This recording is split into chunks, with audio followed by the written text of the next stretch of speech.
Mga ka-backyard, for today's video po ay magluluto tayo ng isang fried chicken na talaga namang sobrang paborito ko po.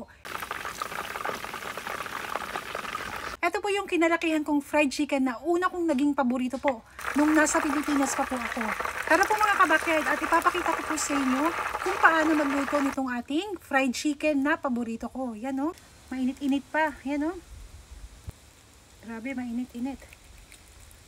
Uy, juicy. Ang una muna natin gagawin ay hihiwain lang natin itong ating isang buong manok. Ayan o.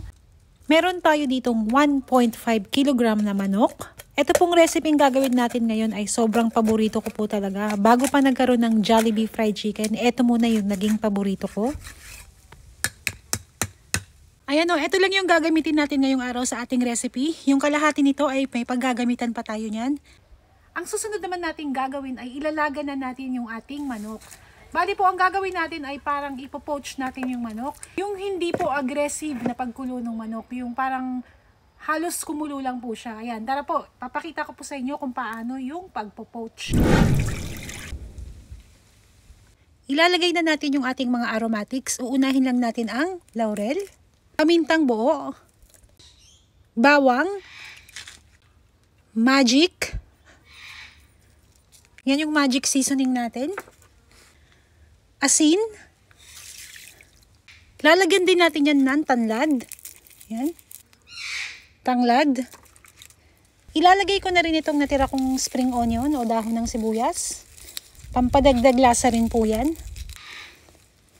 Nailagay na natin lahat ng mga aromatics. Ang gagawin na natin ay ipopoach na natin itong ating manok. Yan. Sa mahinang apoy lang po.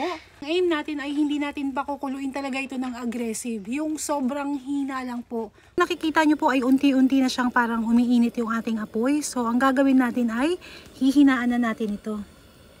Hinaan lang natin.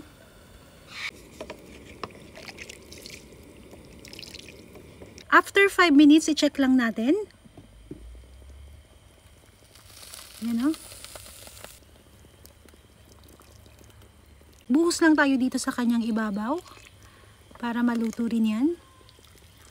Ayan o, halos hindi po siya kumukulo yung ginagawa natin. Poach lang po talaga. Kung nakaabot ka sa part ng video na to, paki-comment naman po mga ka-backyard kung saan bansa kayo nakatira para po malaman natin kung hanggang saan umaabot itong ating mga video. Pan na muna natin at balikan natin ulit yan. After 20 minutes, check na natin.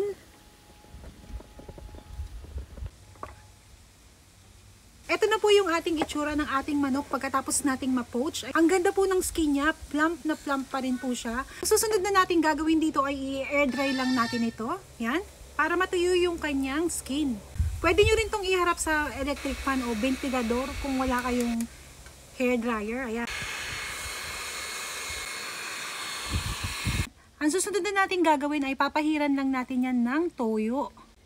Pahid lang natin. At kung hindi mo pa nalalike ang aking bagong Facebook page na Miss Draft's Backyard na may nakalagay na new page, pakihit lang po ang like at follow para po ma-update kayo kapag mag-upload ako ng bagong mga video.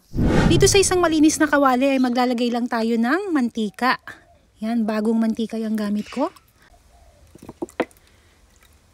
Medyo parang nakukulangan ako dito sa ating mantika kaya dadagdagan ko yan ng lumang mantika. Yan. Yan, okay na yan. Papainitin lang natin itong ating mantika between 165 to 180 degrees Celsius po. Ayan o, ito po yung ating manok. Pwede na natin itong ilagay.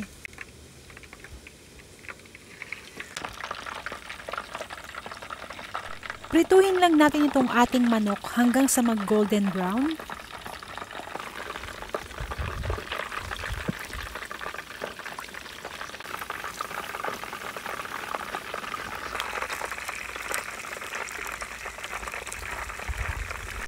Ito na po ang itsura niyan makalipas ang 10 minuto ng ating pagpiprito. Siguraduhin po natin na buhos-buhusan natin yung kanyang ibabaw para po talagang maluto yung skin ng ating manok.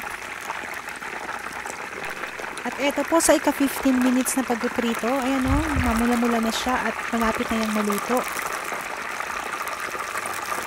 Sobrang alalay lang po talaga yung gagawin nyo dito sa pagluluto ng fried chicken na to. Pero ayan, ang ganda na ng itsura nyo. Nakikita ko na yung pagka-golden brown niya. At eto po mga ka-backyard, makalipas ang 20 minutes ng pagpiprito natin dito ay luto na po ang ating fried chicken. At kung tulad ko po kayong natatakam na dito sa ating fried chicken, ay paki-comment naman po at paki-share rin po nitong ating video. Pakinggan nyo po kung gaano ka-crispy ang ating fried chicken na nagawa. Tara po mga ka-backyard, huwag na nating patagalin to at tikman na natin itong ating fried chicken.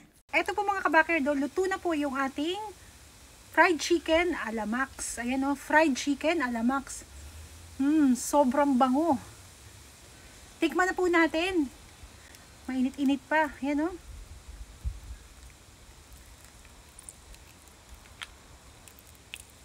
Grabe, mainit-init. Uy, juicy. Ayan o. Ang init.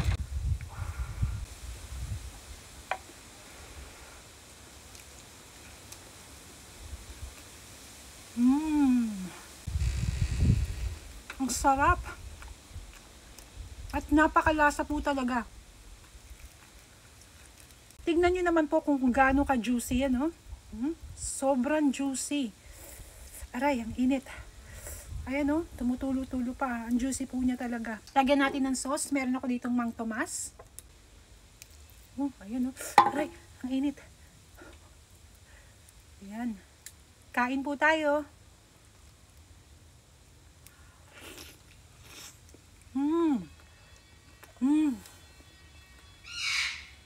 Wow, sobrang sarap.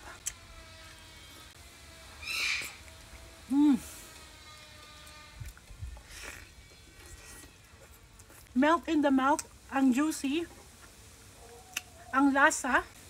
Kain po tayo.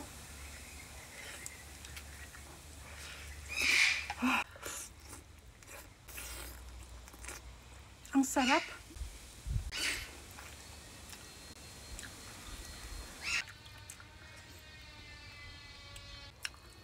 Must try po talaga itong recipe na ito na ginawa natin ngayon. Sarap.